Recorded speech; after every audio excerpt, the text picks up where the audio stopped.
Hello, book lovers and English learners. Welcome to Lydia's Book Club podcast, your weekly dose of reading in English. I'm Lydia Bureau. I'm an English teacher in France and also the founder of Lydia's Book Club, a book club for learners of English and non-native English speakers who want to maintain their good level.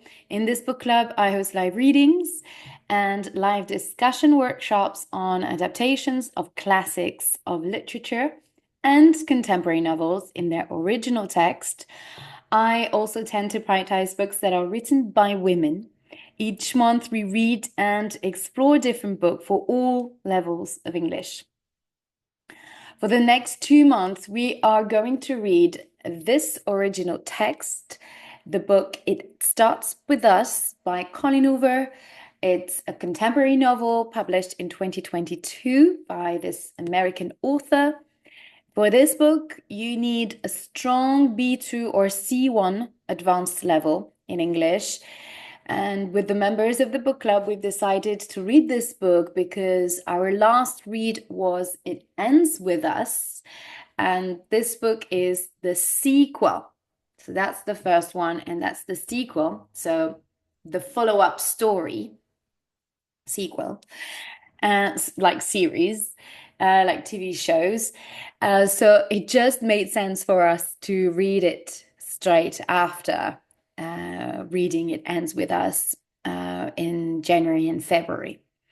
So if you don't know anything about this book or Colleen Hoover, I invite you to listen to the podcast episode 30, available on this YouTube channel and also on Spotify.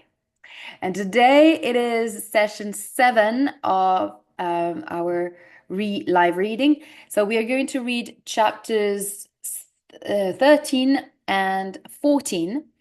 And if you would like to attend this live reading with me, with your English teacher on Zoom, you just need to subscribe to the newsletter to get the free link.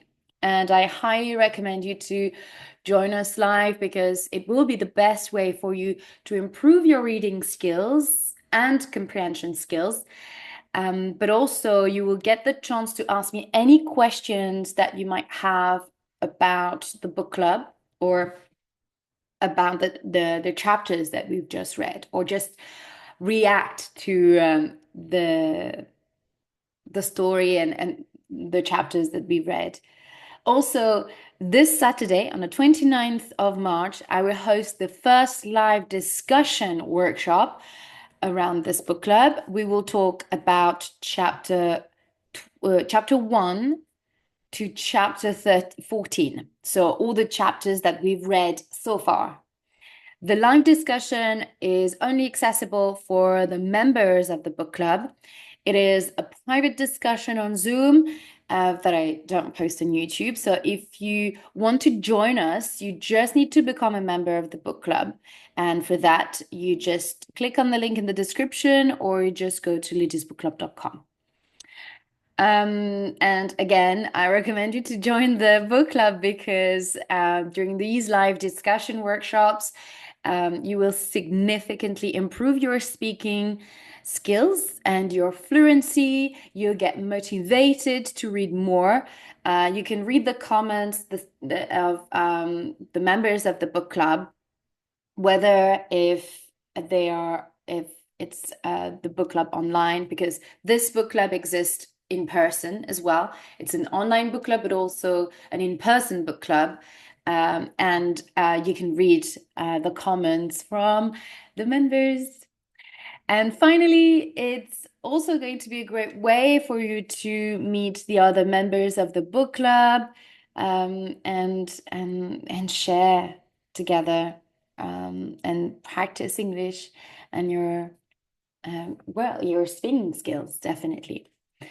And last thing, if you're not sure about joining the book club yet, you can purchase any live workshop series that we've done in the past on the live workshop store of the book club.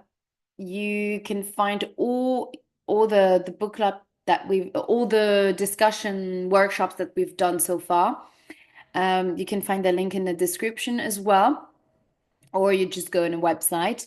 You don't need to become a member for that. You just select the workshop that you want.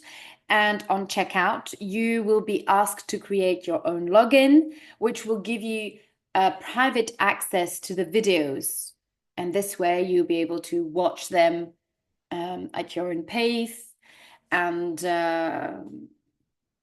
whenever you want. So, and any time that you want, you have long-term access to them.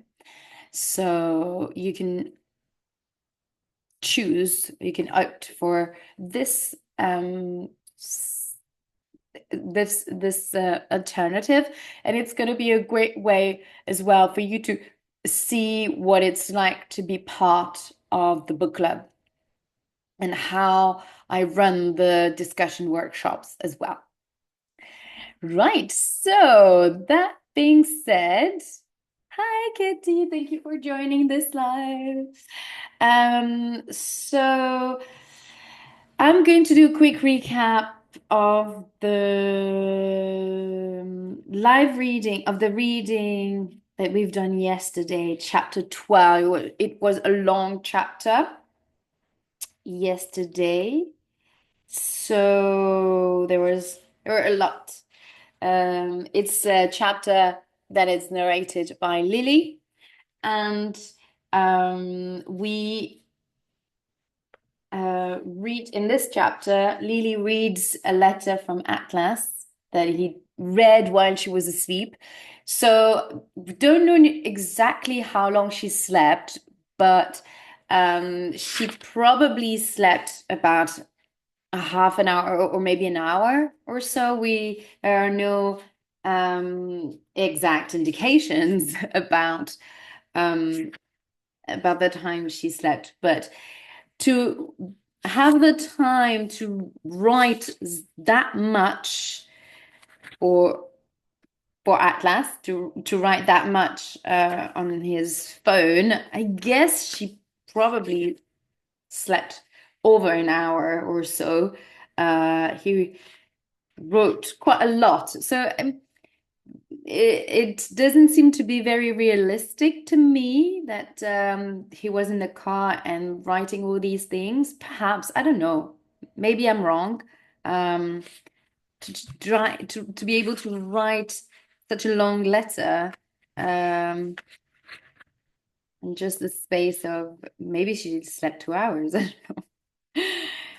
But he felt very inspired. So in this letter, Lily learns more about, and us as well as a reader, we learn more about Atlas's past and the way he was mistreated by his own mother when he was still living with her, and the several stepfathers that he had, temporary stepfather, and the last one was called Tim, and we it's terrible to read what happened to him, and the fact that at the same time this letter is a form of therapy for him as well, because we can we sense that he's coming to the realization that all this time he had blamed Tim, so his mother's boyfriend. He's blamed him for all the bad things that happened to him, and the fact that he was kicked out from the house. But in the end, he's realizing that it was not necessarily him the problem, but his mother, and that he blamed the wrong person in the end, that it was his actual mother who'd rejected him, who didn't want him, and who made him suffer, and hurt him as well, because at some point he had repaired the doorknob of the house, of the entry the entrance door of the house. And all she said to him was that, "Oh, why did he do that?" And she got upset that he had fixed the door. And instead, she took the screwdriver that he had in her hand, and she she I guess hit him with it on the head or something like that. So um, so it's just that was I guess, well, that was the last time he saw her, and after that he just preferred that to think that she was not that she was dead, but that he didn't want to have anything with her anymore. And we can understand why he rejected her when she gave him a call. And we learned that as well in this chapter. Once Lily had finished reading the letter, um, he tells her that she had called him and that he ended the call very quickly because he assumed that she wanted money from him, knowing that now he's been on the paper. He's a little bit famous now, and she probably learned that he was now wealthy. He had two restaurants, so she gave him a little call. She remembered that she had a son. Yes. So Lily is very sorry for him, and she's terribly sad for him and all he's been through. And then they having this conversation about traveling, and at some point, Atlas is asking her whether she had traveled, and she said that she didn't travel much. And he said, "Not even during your honeymoon." And she said that actually for the honeymoon, they went to Las Vegas with Vi. And now it becomes clearer um, why she accepted that. When, if you, I don't know if you remember, but in the first book, it's Elissa who says to Rai, "Wait, you can't ask Lily, you can't ask her to get married to Las Vegas. This is so lame, or this is she's someone that she would want the flowers, the whole ceremony and all the shit at some point. There is something like that." Um, and she says it in sort of this way.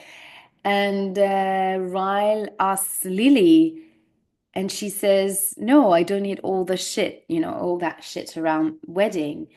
And in fact, we read here that answered, she gave that answer because she felt that it was maybe her only chance to get married with Ryle. So by fear of losing him, she said yes. She said, "I'm okay with just an elopement in Las Vegas, a quick wedding elopement." And it's without much of a ceremonial and a whole a thing. So here it becomes clearer how she felt and why she said that. And that's something that probably people can relate to as well. And now when Atlas says to Lily, "Well, would you get married, or would you do anything differently if you get married again?" Then here she says, "Oh, I will I will do it completely differently. I will change. I will not do the same way. I want the whole shit. I want the flowers and the whole party around wedding or around the wedding and all." and a romantic honeymoon. Yeah, they didn't even go on a honeymoon. That's even more um, surprising because although you can do a quick wedding, a small wedding, but a honeymoon, it's I guess a nice thing to do. So she she said that she would definitely want a romantic vows, romantic honeymoon, and the whole thing. Um, and and after that,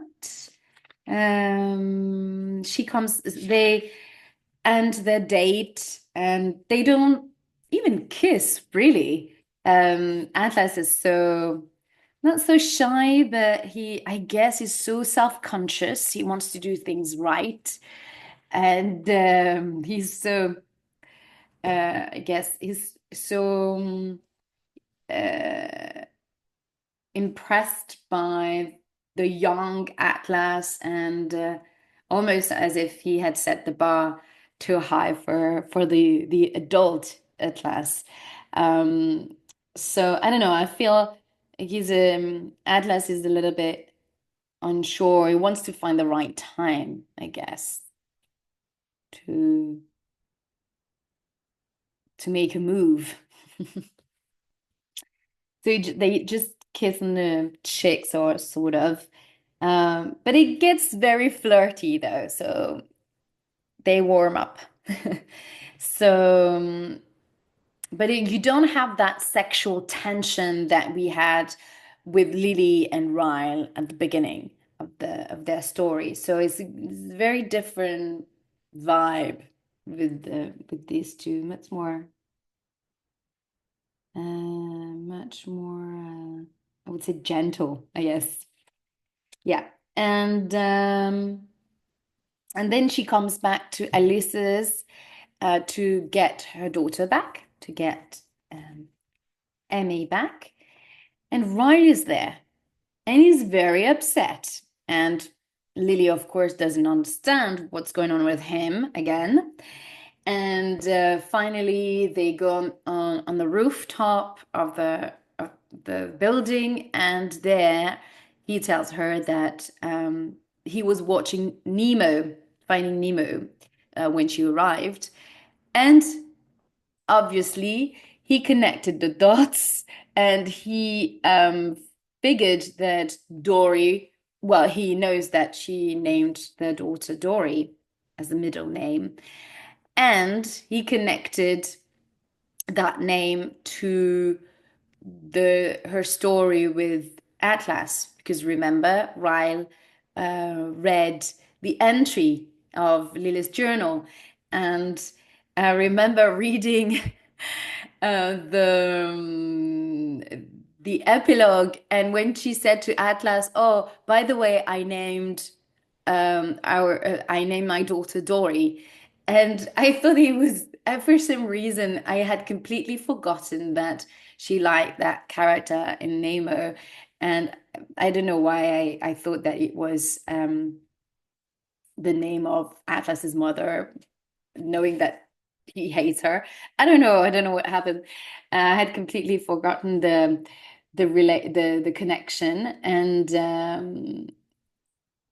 and Ryle is upset about the fact that somehow Atlas is in the picture, or there is a relation to him and with his daughter, and she has to justify herself again, saying that well, it has nothing to do with Atlas, but it's mm, this I chose this name because this is my my relationship, my or it is a choice that she made for herself, and because she liked that character, and it had nothing to sorry, and it had nothing to do with Atlas.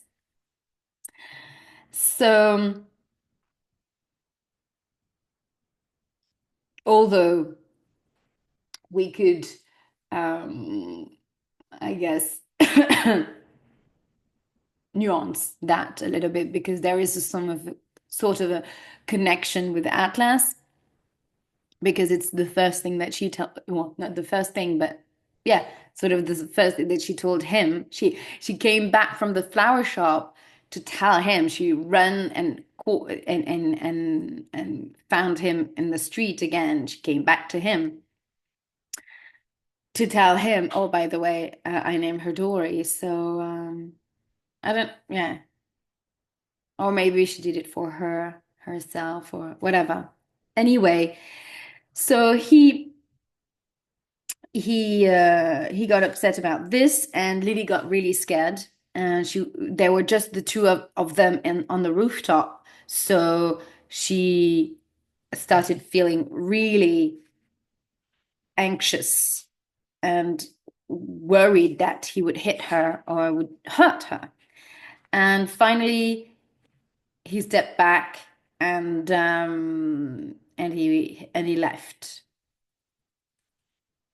And again, he reacted in a way that felt like he was still hoping for them to get back together um, and for her to change her mind about the whole divorce thing.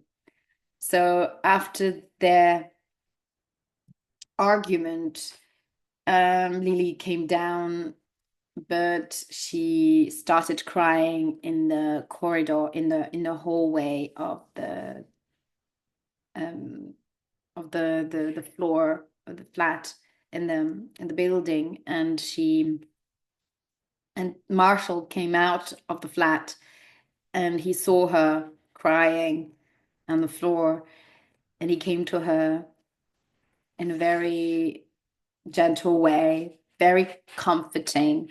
And I really like that uh, passage at the end of the chapter where we have Marshall comforting Lily by telling her an anecdote between him and Elisa and the fact that she had cheated on him and that he felt so heartbroken, but it would never hit her and never would cross his mind to hurt her physically.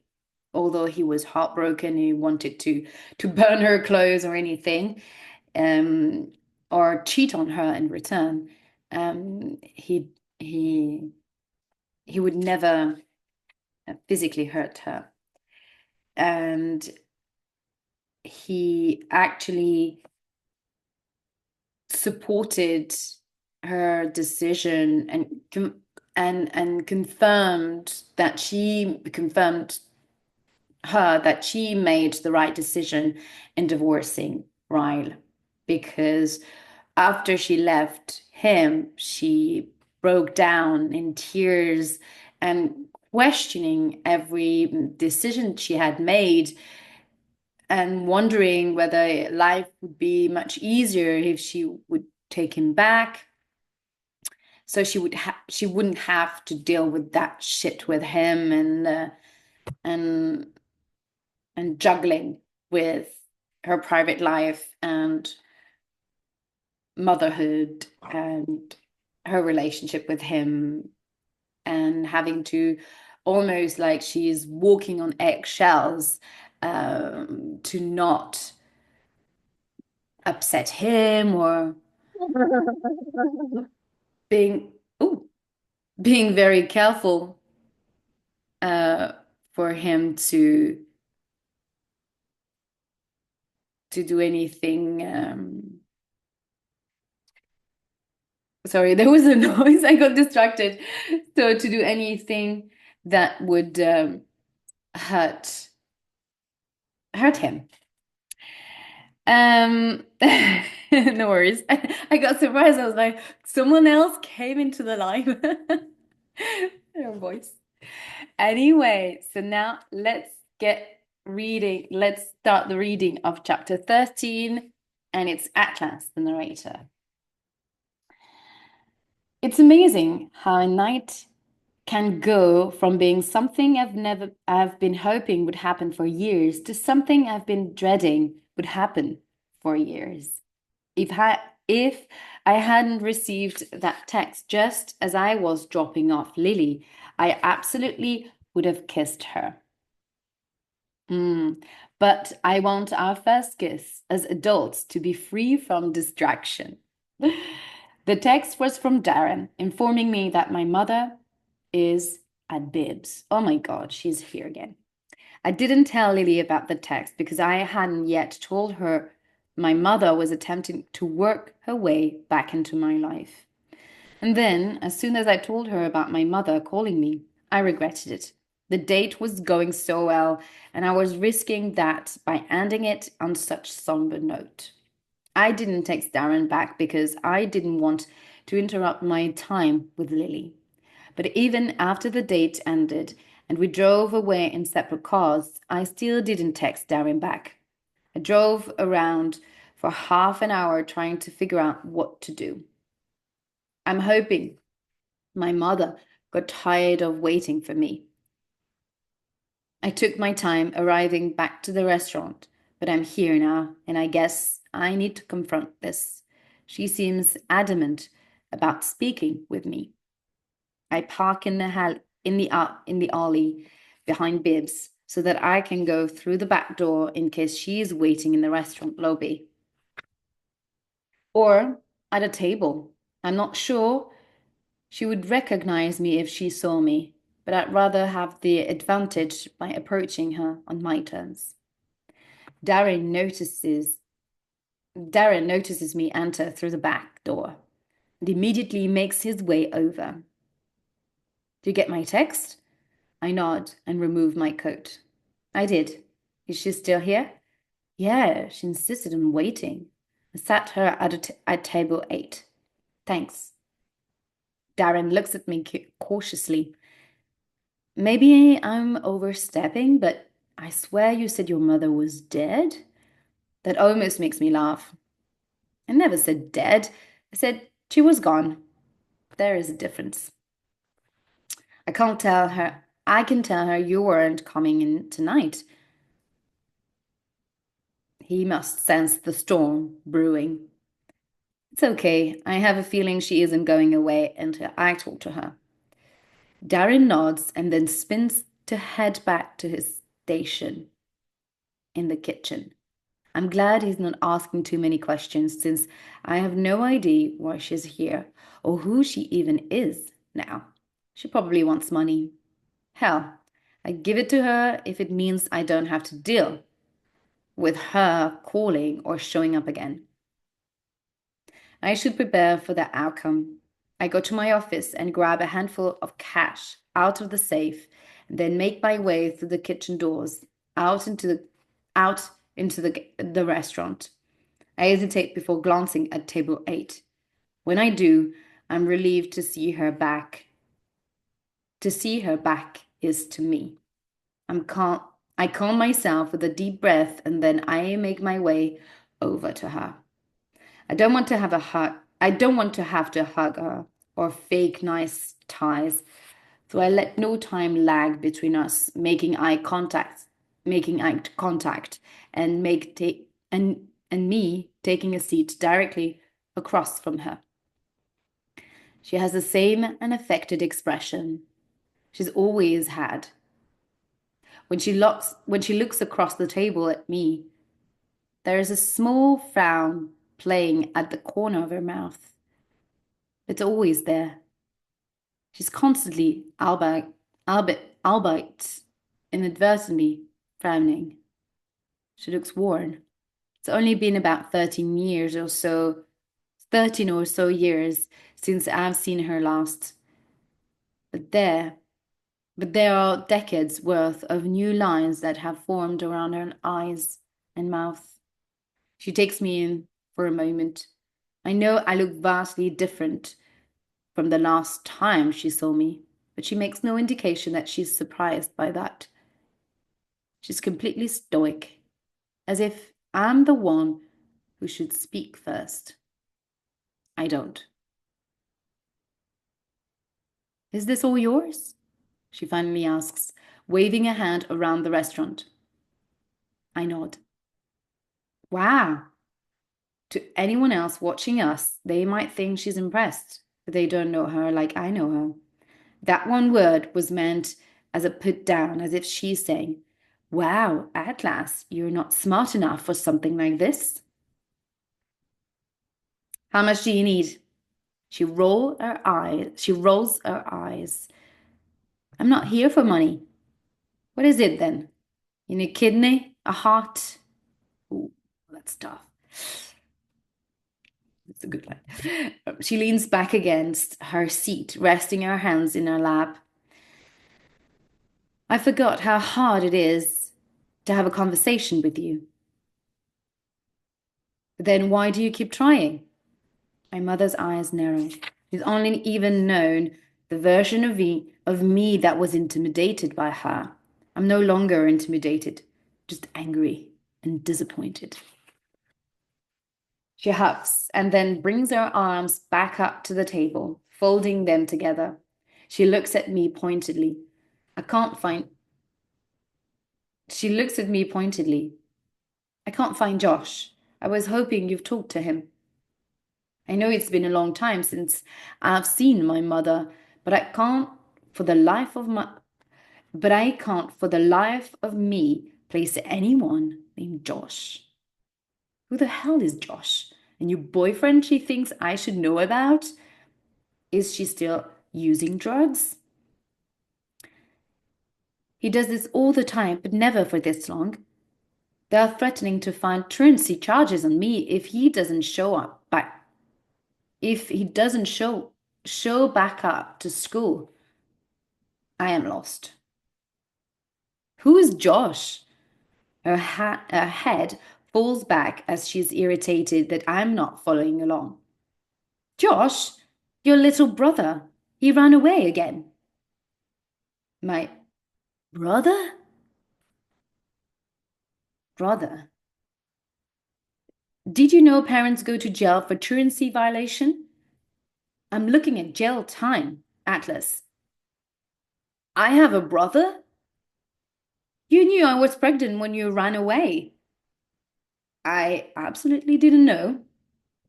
I didn't run away. You kicked me out. I don't know why I clarify that. She's fully aware of that fact. She's just trying to deflect blame. But her kicking me out when she did makes but her kicking me out when she did makes so much more sense now. They had a baby on the way, and I no longer fit into the picture. I bring both arms and clasp my hands behind my head, frustrated, shocked. Then I drop them to the table again and lean forward for clarity. I have a brother. How old is he?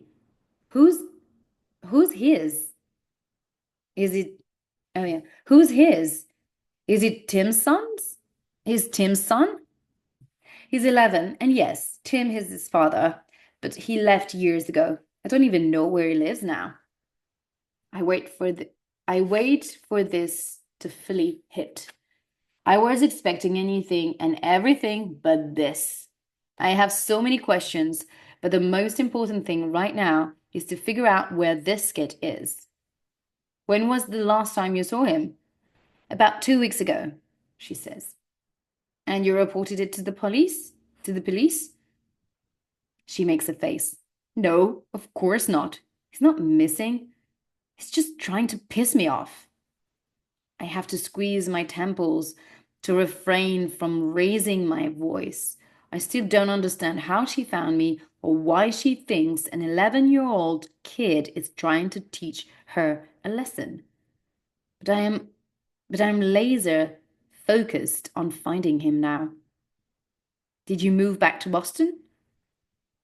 Did he go missing here? My mother makes a confused face. Move back? It's like we're speaking two different languages. Did you move back here or do you still live in Maine? Oh, God, she mutters, attempting to remember. I came back like 10 years ago. Josh was just a baby. She's lived here for 10 years. They're going to arrest me, Atlas. A child has been missing for 2 weeks, and she's more worried about being arrested than she is about him. Some people never change. What do you need me to do? I don't know. I was hoping he reached out to you and that maybe you knew where he was. But if you didn't even know he existed, why would he reach out to me? Does he know about me? What does he know? Other than your name? Nothing. You were never around. Oh my God, terrible. My adrenaline is rushing through me so fast. I'm shocked I'm still sitting across from her. My whole body is tense when I lean forward. Let me get this straight. I have a little brother I never knew about, and he thinks I didn't care that he existed? I don't think he actively thinks about you, Atlas. You've been absent his whole life. I ignore her dig because she's wrong. Any kid that age would think about the brother they believed abandoned them. I'm sure he hates the idea of me. Hell, he's probably the one who has been. He's probably the one who has been. Shit, of course. This explains so much. I would. Okay, so he's cutting his train of thought. Hell, he's probably the one who has been. Shit, of course. This explains so much. I would bet both of my restaurants that he's the one who has been vandalizing them. And why the misspelling reminded me of my mother. The kid is 11. I'm sure he's capable of Googling my information. Where do you live? I ask her. She practically in her squirms in her seat. We're in between houses, so we've been staying at the Risemore Inn for the past couple of months. Go back there in case he shows up, I suggest.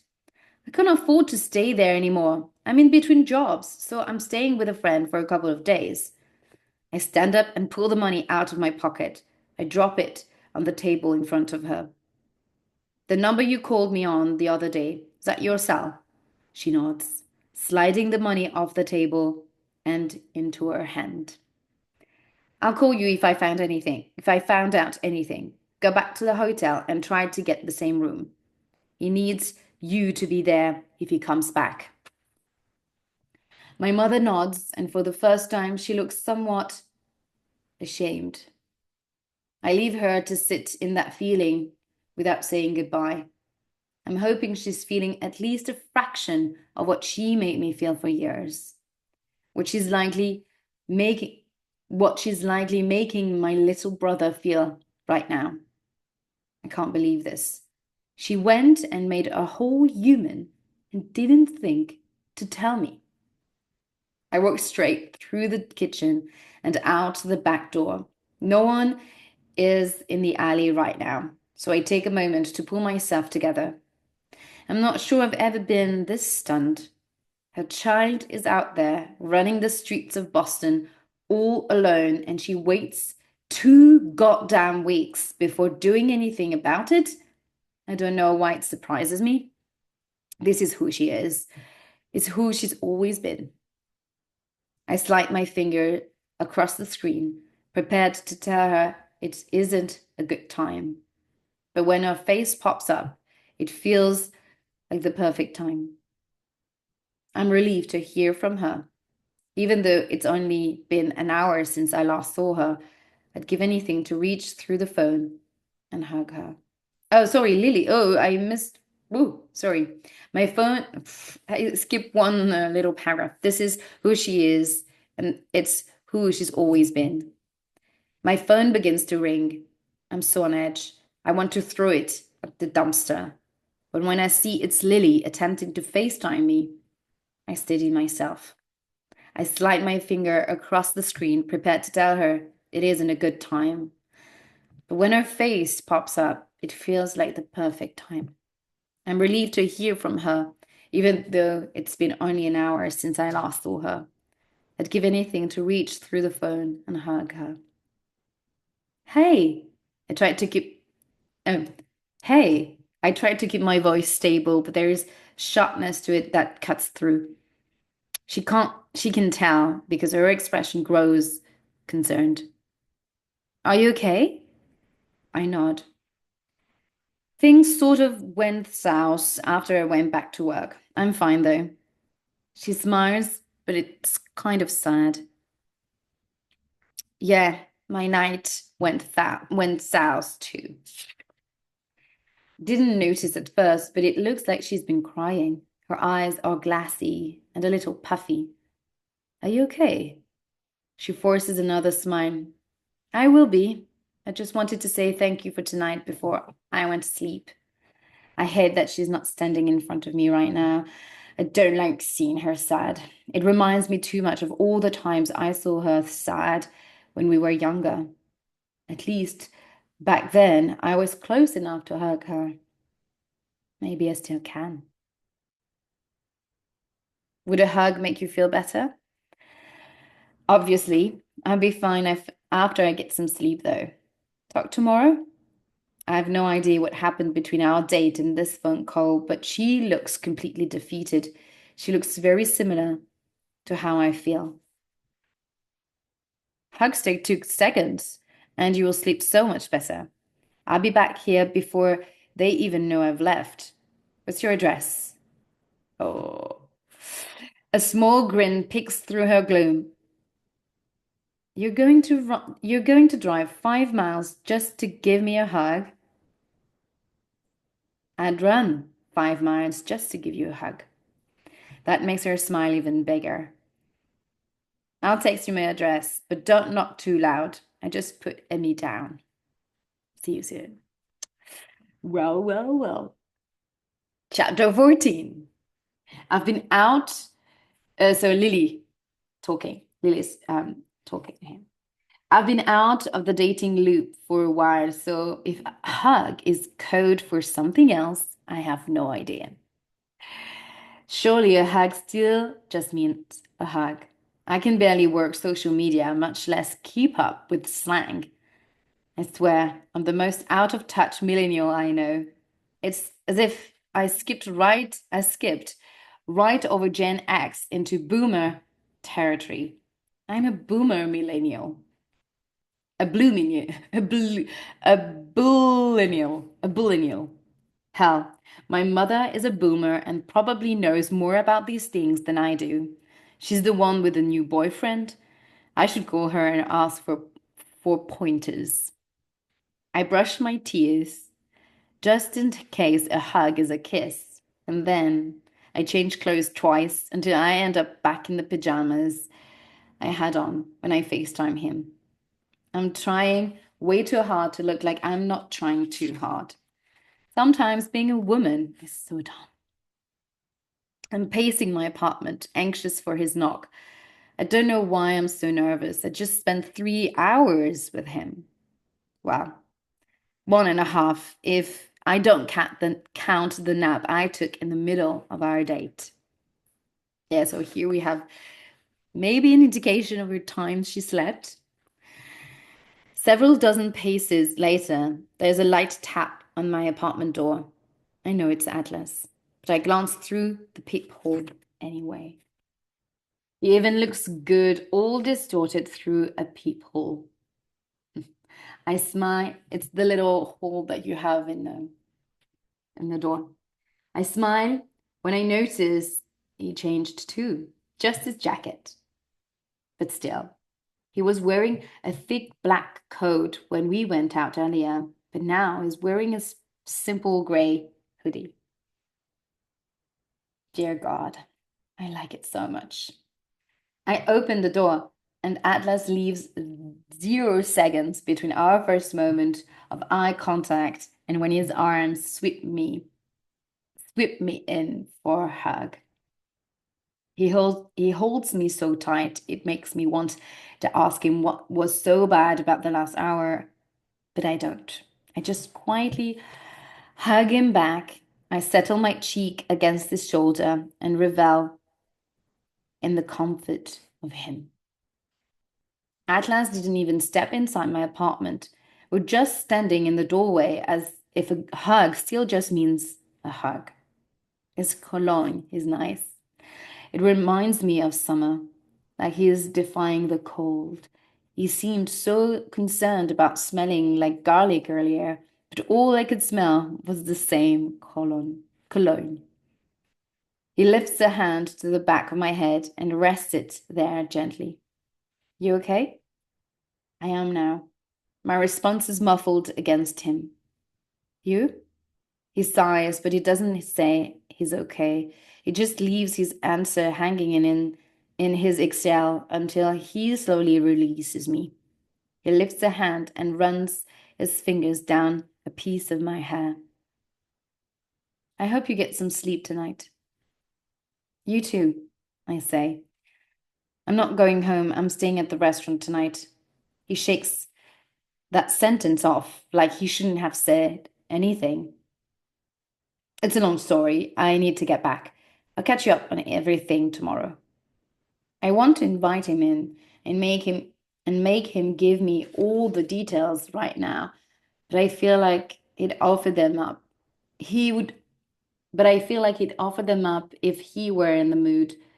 I'm certainly not in the mood to talk about what happened with Ryle, so I'm not going to force him to talk about whatever put a damper on his night.